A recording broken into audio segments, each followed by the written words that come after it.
Well, welcome back, everyone. We're now in the deep dive sessions on day 2 of our virtual medicine conference.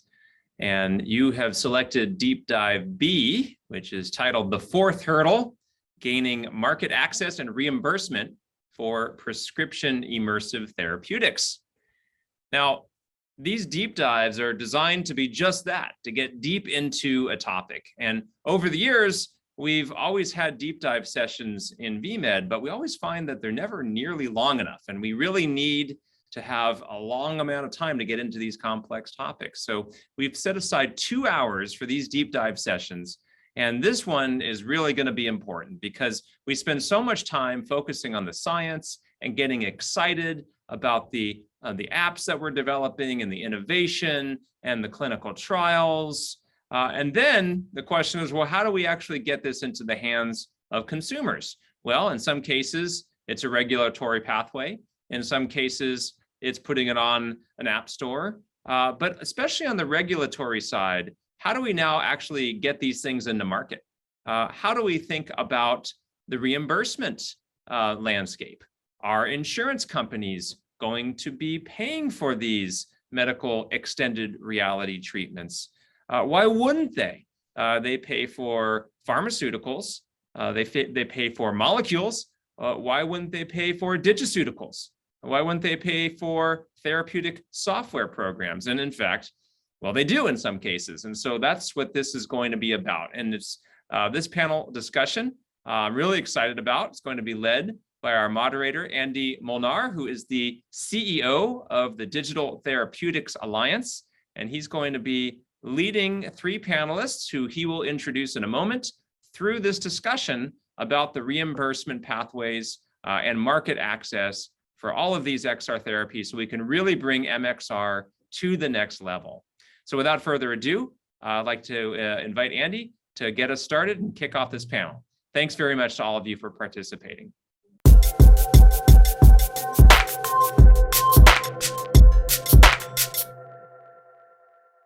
Okay, thank you for joining us at this great VMed panel. We have some really interesting panelists today who can really tackle the topic here of the fourth hurdle, gaining market access and reimbursement for prescription immersive therapeutics. And really excited to have this conversation and talk to all of you about what we've been working on as a group here for over the last at least 4 years, trying to figure out how to get these products in the hands of patients and help them. I'm Andy Molnar. I'm the CEO of the Digital Therapeutics Alliance. Digital therapeutics, from the way we look at them, do include software as a medical device and software in a medical device, which is the VR type products. And we focus a lot on how to get these products into the hands of patients.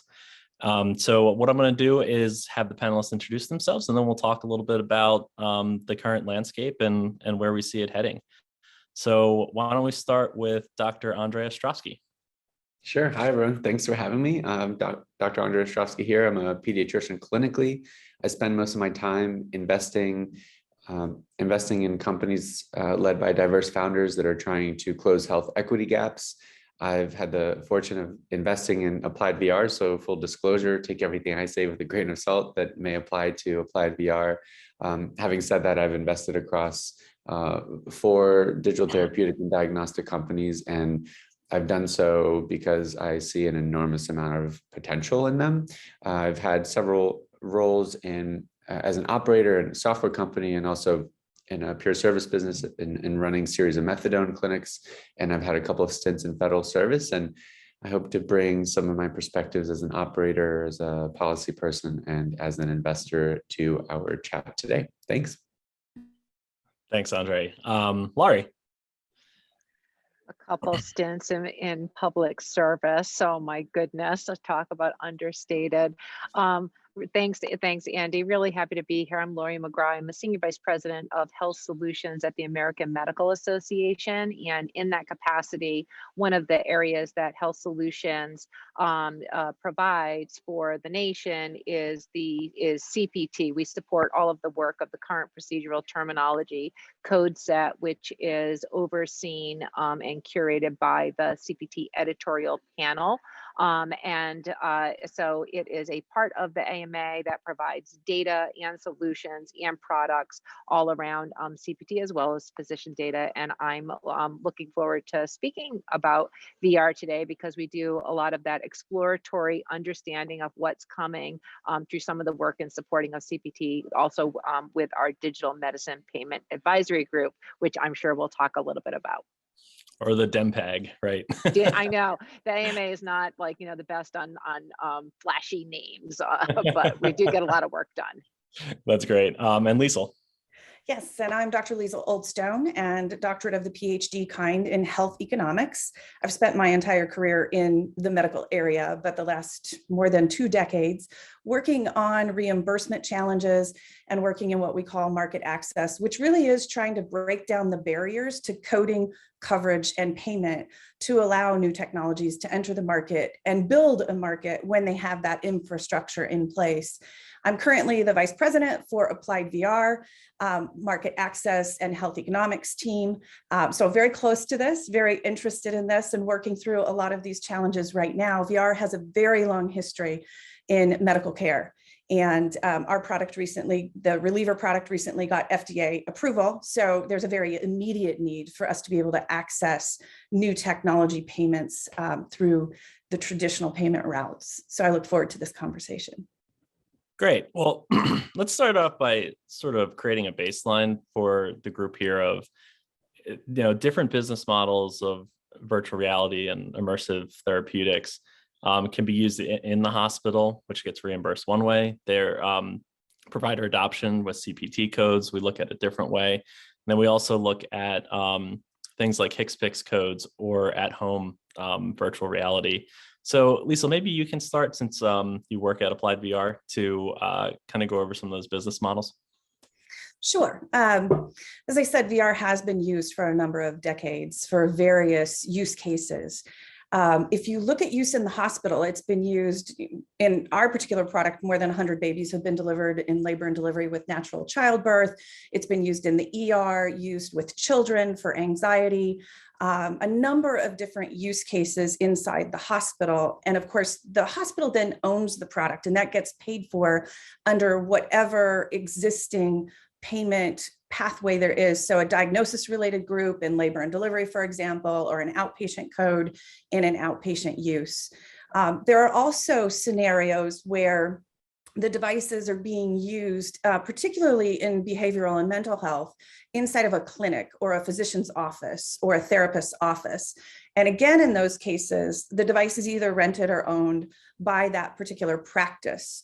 And then they bill, usually through a CPT code, for that particular visit. And a lot of those already exist. The VR is an enhancement to an existing therapy that they may be getting. And we've seen that with PTSD and other behavioral health, anxiety, exposure therapy, even schizophrenia and depression.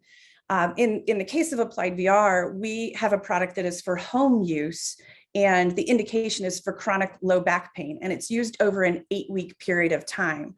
So in our case, we're seeking a HCPCS code that would recognize what the device is and what the indication is for that use in the home. And that's an entirely new area for HCPCS to be addressing. And if anyone's recently seen the news, and Andy, you certainly can comment further on this, there was recently a HCPCS code, a single one, for a prescription digital therapeutic. And so there is some precedent now to see HCPCS codes being granted for uses like that. But those are sort of 3 distinct ways in which reimbursement might happen. And I think it is useful to ground in that first. So if anyone else would like to comment further on that, that would be great.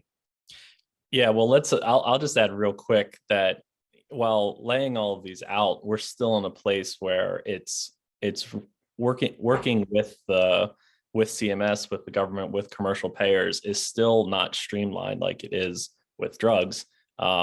More streamlined, I guess. And we're still kind of in a nascent industry figuring out, okay, there's one HCPCS code now for digital therapeutics. And Andre, I'd love to hear your opinion sort of on, particularly on the Medicaid side, because I know you've had a lot of conversations with medical directors on how you sort of see this moving forward and how they look to pay for these incredible products. You bet. I will elaborate on Medicaid in a moment, but maybe I could share some, for the first time ever, data that's been crunched, which is hopefully going to be published here in the next week or so, Better. about some disparities that exist in coverage and reimbursement. A friend of ours, Everett Crossland, and I, who's a board member at DTA, formerly at Applied VR, now at Cognito, who's a lawyer, or a lawyer, as he likes to say, and a brilliant one at that. He and I did an analysis trying to look at what impediments exist to coverage and reimbursement within Medicare. And what we ended up doing was looking at all of the FDA designated breakthrough devices. And we calculated there were 325 FDA breakthrough designated devices. And of those, we found that 34 received FDA approval or clearance. And so about 1 in 10 have gotten approval or clearance. And this brings up something interesting about coverage and reimbursement at CMS, because as I think everyone on the phone is familiar, there was the Medicare Coverage for Innovative Technologies, MCIT, proposed rule in the prior administration, which this administration ended up repealing. And frankly, it was probably one of the only productive rules in the last administration, which is a bit of a bummer to watch it be repealed. But this administration did listen to feedback from the market, from consumers, from providers, and are now contemplating this transitional coverage for emerging technologies, TCET, as a replacement. I think it's probably a little bit of political posturing, but whatever, as long as they get something done. And one of the tenets of coming up with MCIT was, there's this big backlog of FDA approved breakthrough designated devices. But as it turns out, these data suggest that there's really only 34. There's not that big of a backlog. And in fact, 23 out of the 34, or about 2/3, 67.5%, actually have reimbursement by CMS. Now, if we dig in more deeply, so there isn't really much of a backlog. So MCIT, did it really need to exist? We'll see. But in fact, what we found, there's actually a very big reason why MCIT or TCET should exist. And that is that if we look at the breakthrough designated devices with FDA approval or clearance, of those that are digital therapeutics, there's 7 of them, just over 20%. Only one breakthrough designated device with approval or clearance that's a digital therapeutic or diagnostic has CMS reimbursement. 2.9%. What is a little scarier about this potential device level discrimination is if we start to look at it by condition.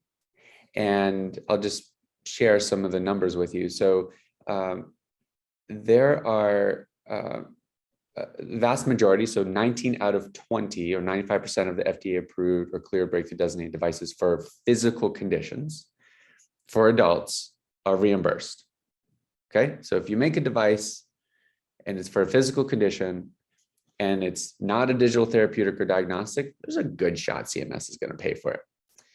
In contrast, 4 out of 13 of the FDA approved or cleared breakthrough designated devices are for behavioral health or neurological specialties, including pain.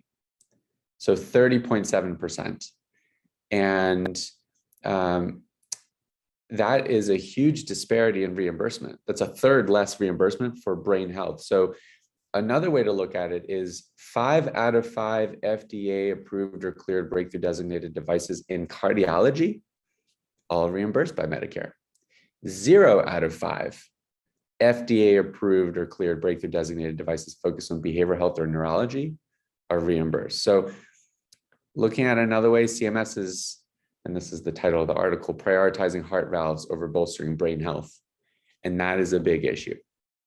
So Medicaid, I'll come back to, but I'll just pause to see if anyone has any questions or thoughts on those data, which will be published in the next few weeks. I think my thoughts are I'm be thankful that this is a recorded session because that was a boatload of excellent information. And I'll just, I don't have questions, but I just want to say like data like this is so important. And just a real appreciation, Andre, in particular. I mean, you are a member of the AMA's um, Center of Health Equity Innovation Advisory Group. And we need this kind of data to put a spotlight on where there are disparities so that innovation can go to people, vulnerable populations, and many people that need it the most. So that's not a question, but a comment and a thank you. Yeah, and Andre, I'm thrilled you're going to be publishing that because it really is so powerful.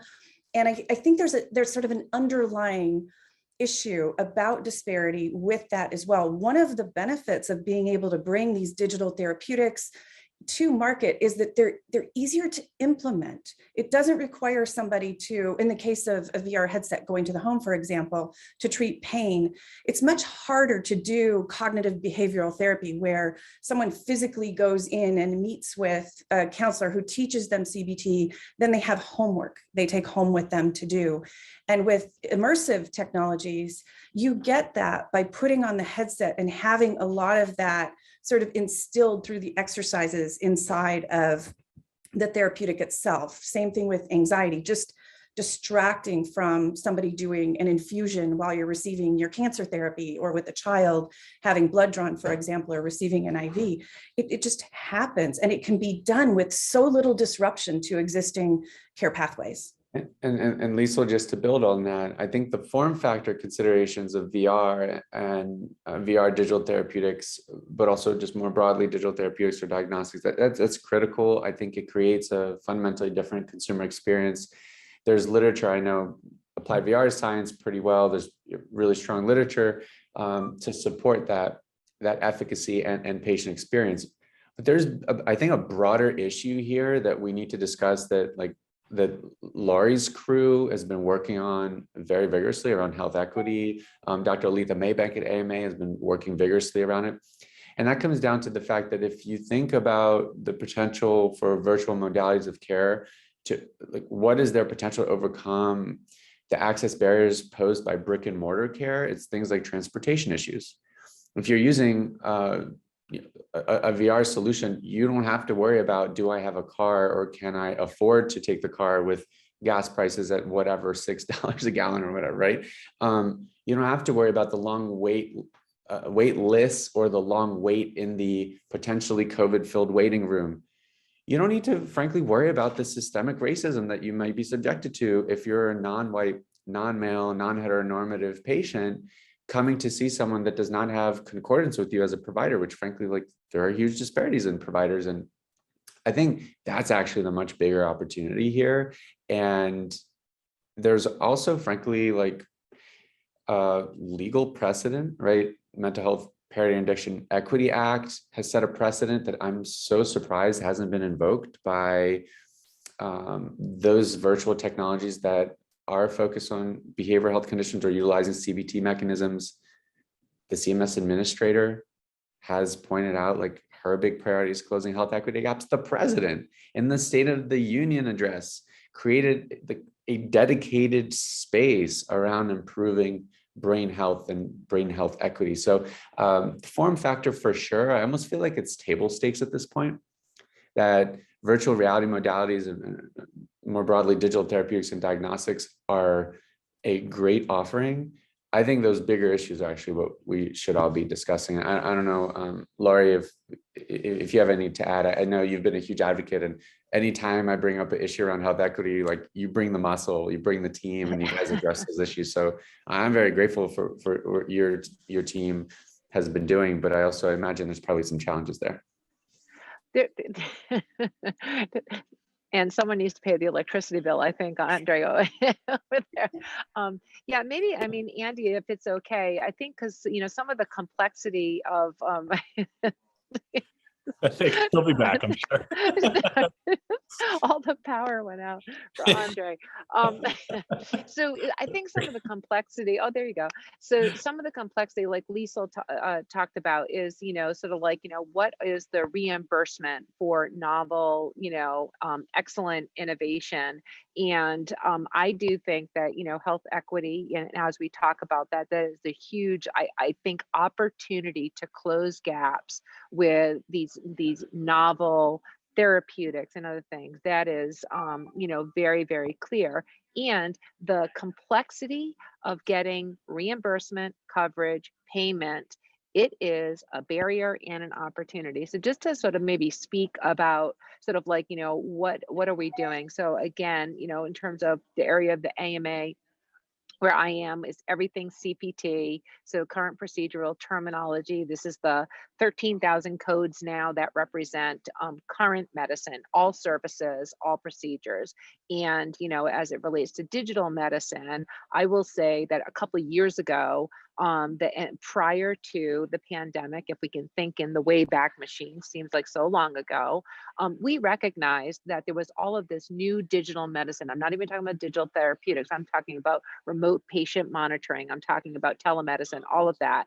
And the problem was not that we didn't have the coding structures to recognize what these things were and describe them appropriately. The problem was we didn't have coverage and payment. So, and that is, physicians will adopt new innovations. They love new innovations as long as four things are true. Does it work? They need to know that. Will I get paid? Am I liable? And does it work in my workflow? These are sort of tried and true research AMA spends a lot of time on. And so the issue was not, does it work? The issue was not, do I have, codes? It was like, will I get reimbursed for adopting these things? That was the biggest barrier. We formed this, as I mentioned, non-sexy name, DIMPAG, Digital Medicine Payment Advisory Group. And we brought together, experts in this area, including, payment and reimbursement, as well as coding. And we did the work of getting, the data, the statistics, the things that would allow for us to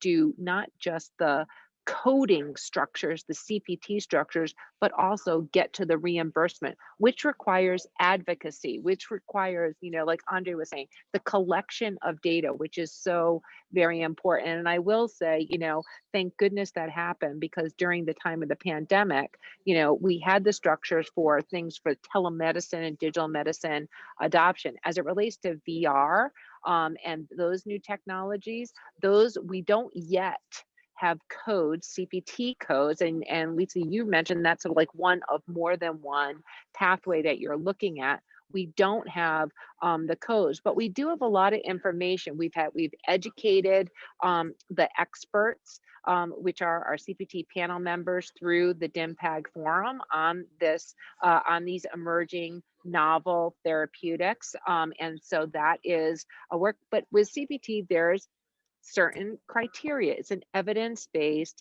criteria that needs to be met.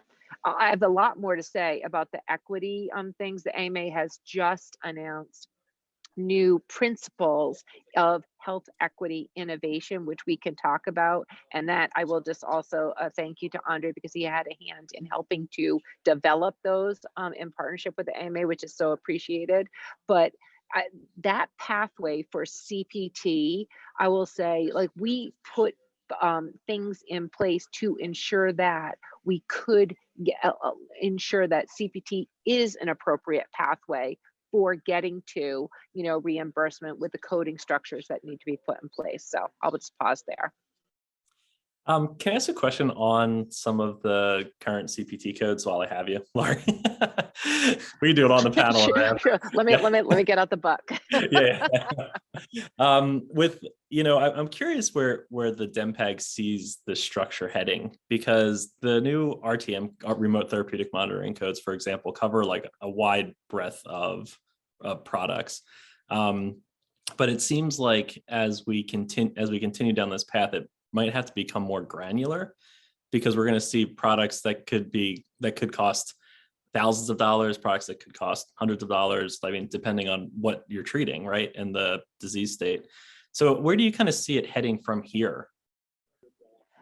So the answer is, I don't know, but that is an active discussion. So for example, certainly we've got the remote therapy, the remote monitoring, and those types of things. We've got the first set of AI, augmented intelligence codes we just put out. And when I say we, it is the CPT editorial panel that has the responsibility and the authority to evolve CPT. The work of the AMA is to support the CPT editorial panel, but the CPT editorial panel also just put out the AI taxonomy. This just went out last year, which describes all the different things. In the DIMPAG, which provides information and then sends code change proposals to the editorial panel, there is active discussion. Are we going to have thousands of, or more AI types of codes? Do we need to go more granular, or do we need to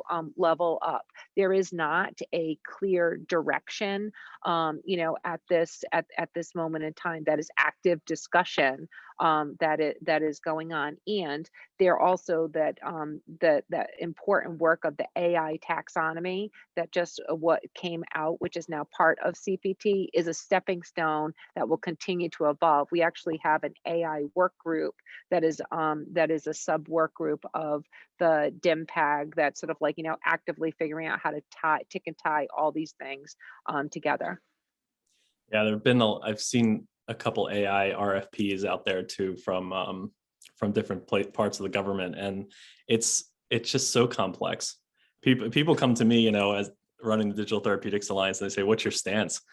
And I'm like, "Well, it's so hard. We're trying to figure it out, right? If you have a product that adapts after it's FDA cleared, what if it adapts so much on its own that it's a different product, right? You got to go through clinical trials again, but what's that level?" And really, I think that's what people are trying to figure out at this point, to ensure safety and efficacy for patients.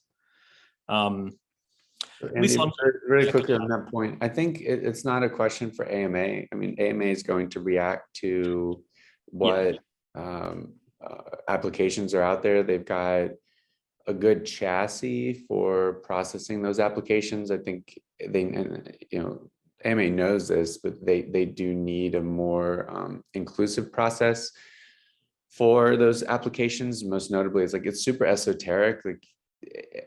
Organizations that are applying for application invariably have to go hire a very expensive consultant to go write an application. And what I think would be very powerful is if there were less well-resourced innovators that have just as good or better ideas that are trying to bring a representative lens to a new type of code or a more granular code.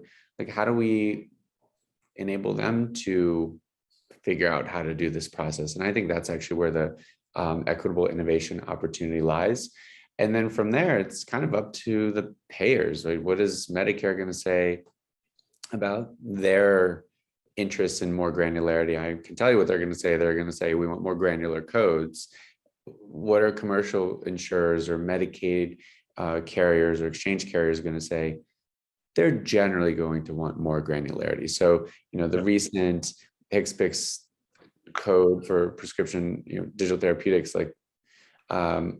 even for the company that request, or the two companies that ultimately got merged into their two requests, that's probably not going to be granular enough for most the commercial carriers to give them the coverage that they're looking to get. So AMA is going to be busy, and I think it's great that this is the time when AMA is focusing on health equity, because if coding is pickled with an equity lens with the 5 principles, I think ultimately the payers downstream, they will be forced to have a little bit more of a representative view, a more equitable view on coverage and reimbursement.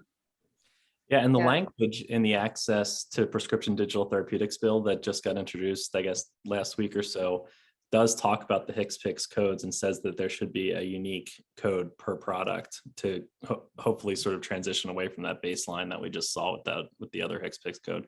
It'd be interesting now that the bill's introduced to see where that goes. I know there's going to be a lot of conversations around it. Yeah, and I think it's important to say that there currently is no benefit category for prescription digital therapeutics within Medicare and Medicaid, because we haven't really expounded on that at all. That's why the legislation is important. And the fact that CMS recognized the need for HCPCS, I think is good, because we know the HCPCS code since 2006, they're required across the board. That's the coding system that is used to recognize the items that fall into benefits where HCPCS codes are used. So that is a critical piece of legislation, and I really do hope to see that move through. But when you're talking about HCPCS, you're talking about people making decisions who typically make decisions on either medications used in the outpatient setting, which is easy. There's an NDC code, they just give it a HCPCS code and kind of move on 4 times a year. But when you're talking about these other unique things, like what we are going to go through with the virtual reality headset, this is the durable medical equipment benefit. So there are hospital beds, there's bent metal, there's CPAP machines and masks there. This is oxygen. This is not a place where new technology is easy to establish or easy to address. And so I think we're in many ways sort of misaligned in where some of the decision-making has to happen and how it's going to happen.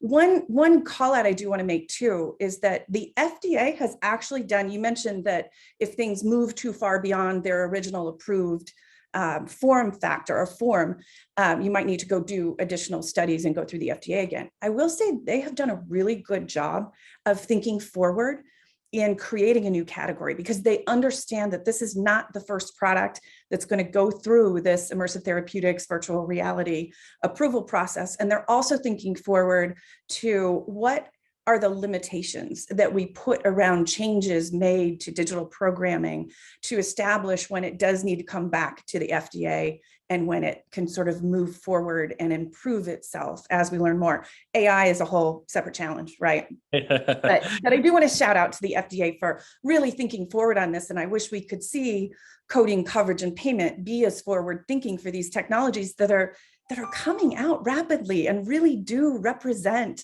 the future of what the healthcare consumer wants, and just new ways of doing things that ease the physician shortage we're about to face. In our case with pain, we have an issue with how we're treating pain today. So, we really do need other options out there for patients. So thanks for recognizing the legislation. Definitely. Well, with that, do you guys want to pivot over to the type of data that's needed potentially to gain traction from government payers, commercial payers, what CPT looks at, what CMS looks like, et cetera? Does that seem like a next good step for you guys? Cool. Sure. Let's do it. Who wants to go first? Who should we tear apart first? Yeah. Government or commercial payers? I'm gonna go first, just so I can give you. So with CPT, in terms of the requirements, it is there are very clear requirements. And one of the things, just to address a comment that Andre had made, the process of like needing to hire expensive consultants and sort of like understanding CPT, which for many is a black box, it seems. I will say that we have done enormous amounts of work to try and demystify CPT. This includes, putting a digital front door on how you actually can access CPT. All of the requirements that are necessary are listed on the website. We have been doing a lot of education, something we call a capstone series, going around really trying to, I'm here at a conference to do one of those education sessions today, but also to get more voices around the table, because in my view, it shouldn't require an expensive consultant. You can call the AMA, you can get information, and it is our objective to make it very easy to understand. We also just very recently announced a CPT developer program. What this is for new innovators.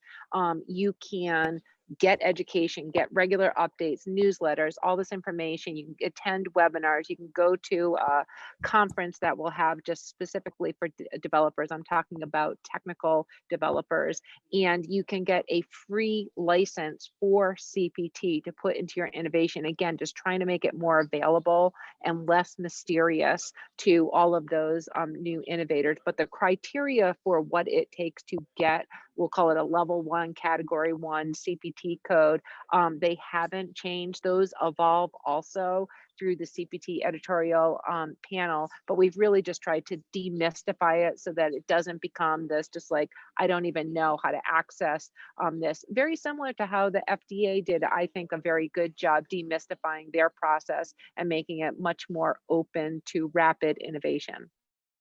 That's great. Thanks for sharing that that developer program. And also I applaud you guys because you have done a good job demystifying it.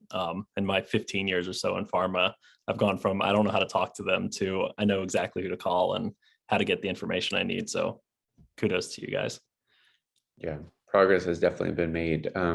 Andy, you were asking also about the data, and would it be helpful to distill the evidence? Yeah, would it be helpful to distill how many payers are thinking about these thresholds for coverage? Yeah, sounds great. So there are some very progressive data-driven payers that are comfortable being the first to do something. That is the vast minority. And I think that's the foundation we need to start with. So the thresholds that I'll share right now are thresholds that may very well be met, but also that payer needs to be willing to go first. Right now, there's very few payers that are offering legitimate coverage for digital therapeutics or diagnostics. And so what are those thresholds? I've had, I don't know how many dozens of conversations that averaged out to the following. So first and foremost, is there sufficient quality data to support the marketing claims? The quality data, gold standard randomized controlled trial of sufficient sample size. And that's really important to get to statistical significance, but it's also important to get to clinical significance. And something that often is not talked about is not just a p-value of 0.05 or lower on whatever outcome variable, but a measure of clinically minimally significant impact. So a Cohen's D or some other statistic to that effect of 0.2 or greater, even better, 0.4 or greater. And one RCT is wonderful. Most companies don't have that. 2 is really the threshold. If there are 2 RCTs, the head of medical policy at a carrier cannot ignore that. Now, what's the next level of data? Is the sampling frame inclusive of the target population? This is one of the biggest critiques of FDA-approved breakthrough designated devices trying to get Medicare coverage that are digital therapeutics. Many don't have Medicare data, and in CMS's defense, like my colleagues there appropriately are critical of the fact that how are we going to give technology coverage when our imperative is for covering Medicare bennies, but I'll get back to that conundrum in just a moment. So being representative and not just by age, but by ethnicity, gender, ideally we're gathering disability level, sexual orientation, I mean, as much information as we can so we're truly representative. Sample size becomes important in a nuanced way. In other words, if a condition is very highly prevalent, like diabetes, but a randomized controlled trial only has a sample size of 50, the medical policy leaders will look questionably upon that randomized controlled trial and say, why were you only able to enroll 50 people with diabetes, as opposed to a condition with much lower prevalence that might be a little harder to enroll on? And then finally, looking at duration of outcomes. And there's an ideal state and then there's the reality. The ideal state for these medical policy folks is we want to have a year of outcome data. Even if the intervention may be a 2-week intervention or a 3-month intervention, they still want to see that tail effect. Is there regression to the mean? What are we paying for? What they don't ask themselves is the question of what are they paying for with molecular drugs? Like, are they having the same level of rigor of tail effects, which I promise you they're not, but that's a separate conversation that Dr. Oldstone can elaborate on. But it's really those 4 criteria: the 2 RCTs, representative population sample size, according to prevalence, and then the trial outcomes. But the majority of these carriers and the medical policy leaders never want to be the first. And that is a problem because it's see, they're listening in. This like auto sensor is turning off my lights. But those are really the 4 criteria that I'd be thinking about. And Lisa, I'd love to hear what you think about that. Yeah, those objections are frequent. And, if you go through the FDA for a de novo approval, which is something that is really and truly new, we'll have to do because we're going through the device sector and we have to, if there's nothing that came before it, we don't have a predicate device to map to. And there's an interesting thing about statistics and sample sizes and outcomes. Pain is something that has to be self-reported. So you're going to have self-reported data. And a lot of people think that's not a hard enough outcome. But unfortunately, we really don't have good measures of what pain is in the individual other than them telling you. But we had to size our study in order to get to statistical and clinical significance without oversizing the study.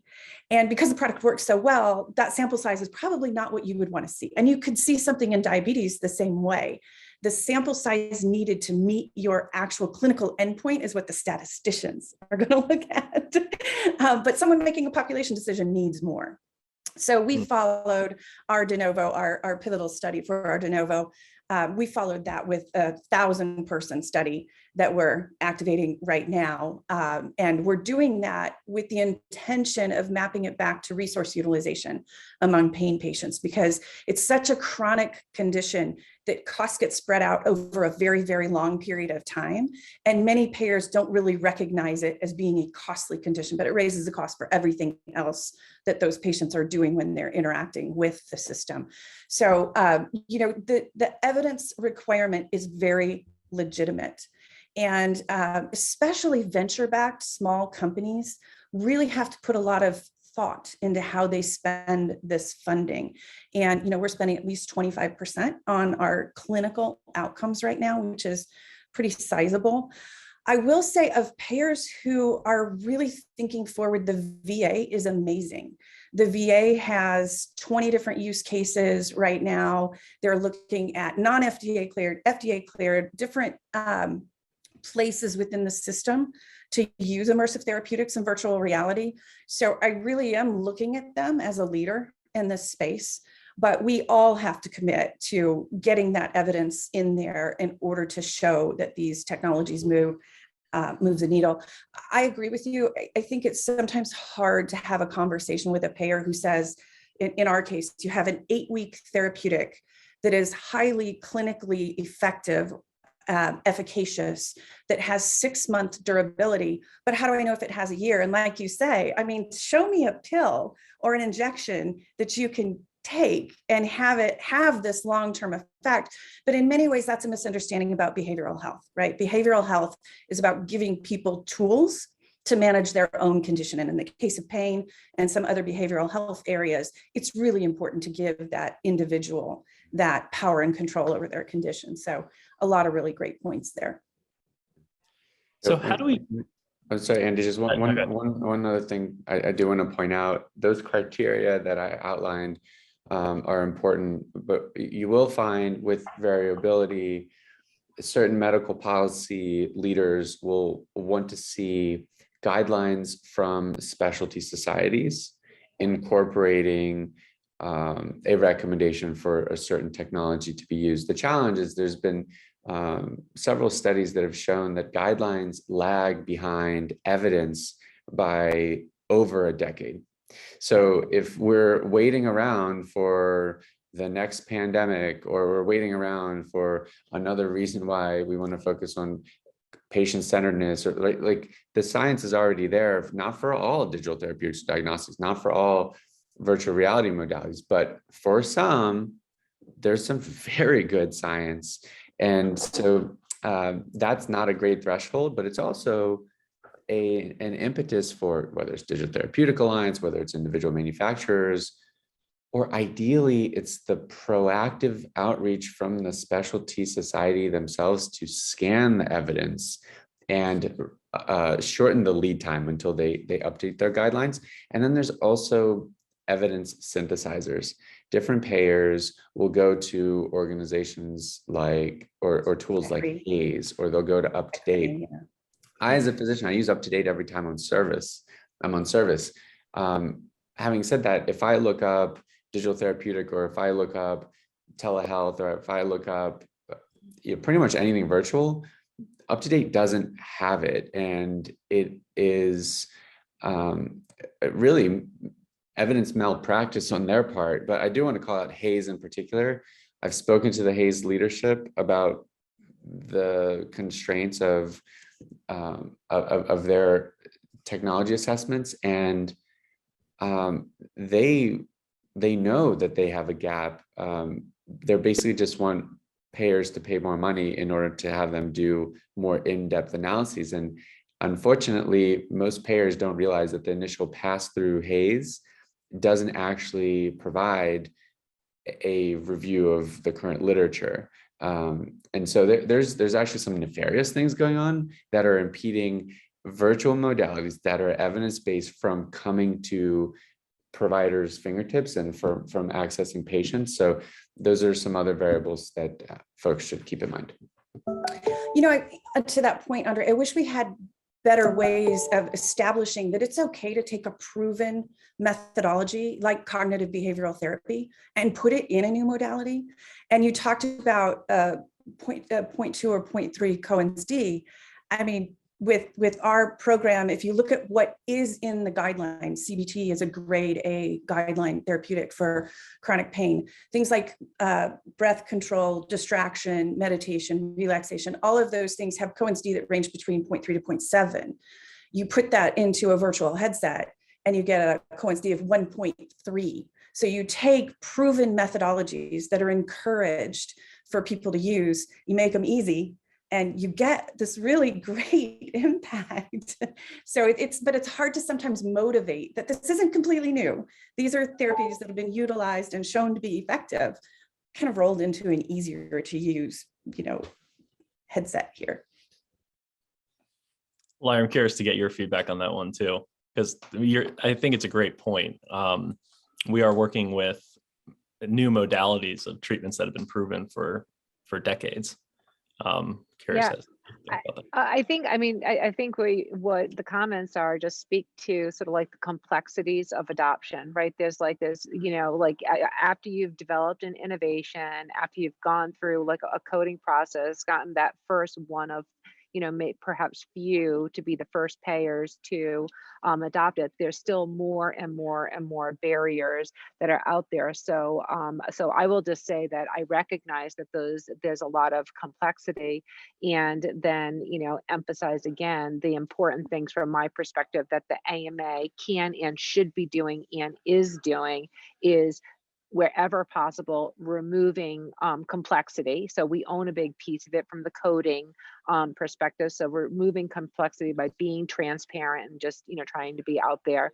If it's a connection with a specialty, the AMA as an association that has 190 medical societies that are part of the House of Delegates that make policy. There's connections that we can make there to be helpful. It doesn't solve the complexity of the problem. It doesn't address specifically the issue that was brought up there. But then there's just work that needs to be done on the advocacy standpoint, because I do really appreciate having spoken to, probably hundreds at this point, companies who are trying to get the reimbursement. They don't have the resources to go and sort of meet with, all of the payers. So that's where, the AMA does work on advocacy Andy, again, I talked about the DIMPAG to talk about, perhaps getting CMS level reimbursement, which is obviously a first when CMS starts to pay for something that changes the landscape for many of the other commercial payers.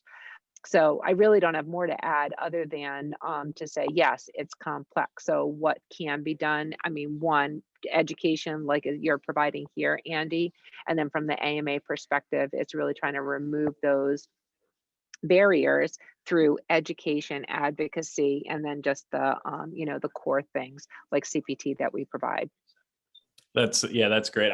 When Andre said, "Can I interject?" I was going to start talking about the barriers, and Andre actually started talking about how to overcome the barriers. Because at the DTA, that's what we do. We look at what are the barriers. One of them is with one of the pricing compendias. They won't list our products in the right drug file, or the right drug file, whatever you can argue, but they can't get to payers just to have a code to even process the claim file. So we work through that at DTA. We work through legislation on the Hill, particularly the last one. I am wondering though if because Liesl, I'm sure you're coming up on this and have plans for this, and Andre, you've worked with a fair number of companies. Do you think a pilot is the way to move that first adopter if nobody wants to be first? I mean, I know we can get the patient advocacy groups, you can map your KOLs, you can start hitting these people from every direction. If you prove it out in their system, do you think that moves the needle, or is there something else that we should all that people are listening to this should be thinking about for adoption of VR? And I will say we only have 6 minutes left, so we're coming up on it. Okay. I mean, I can comment on that. Many of the payers do want to do a pilot, and it is a gating mechanism, and I think that's fair. It's another challenge, right? It's another hurdle, another barrier, is that the payer is not necessarily the one that's best positioned to make changes in what happens at the physician-patient level.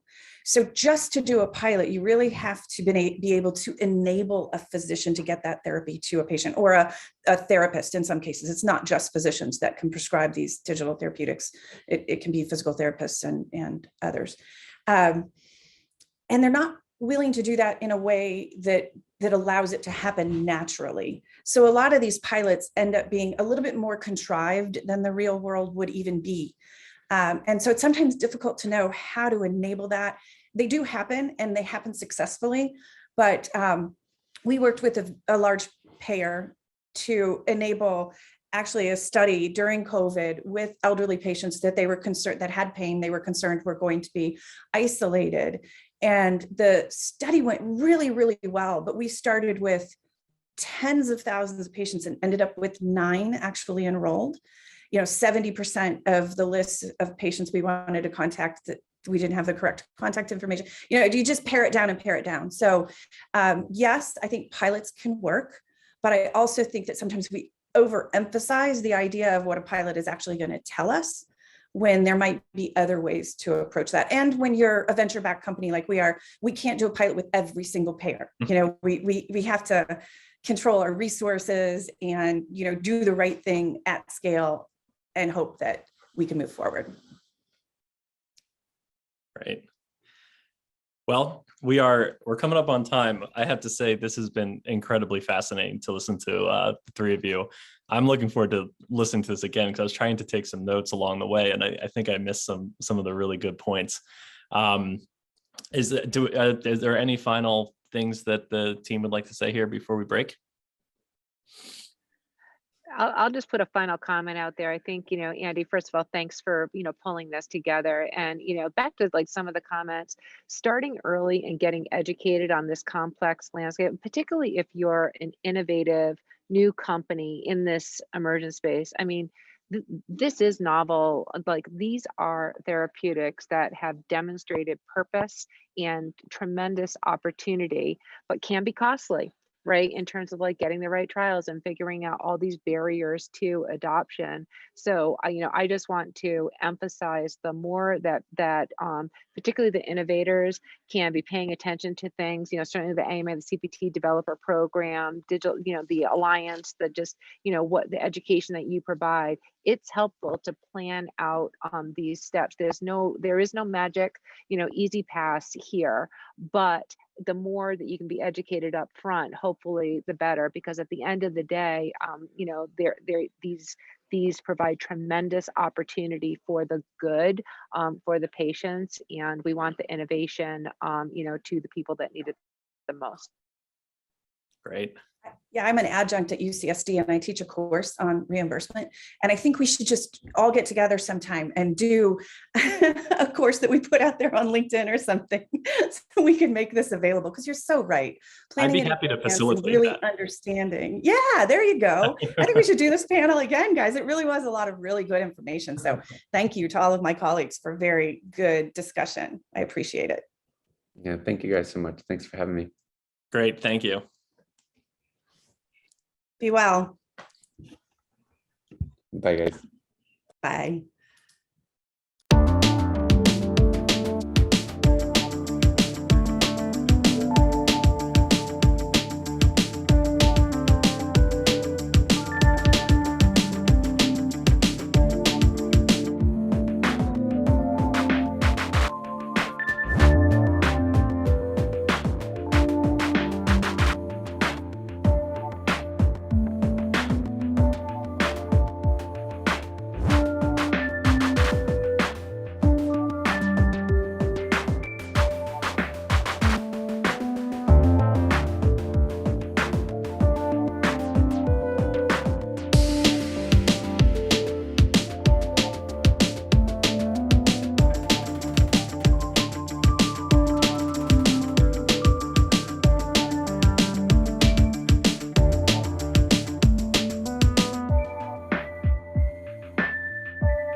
you.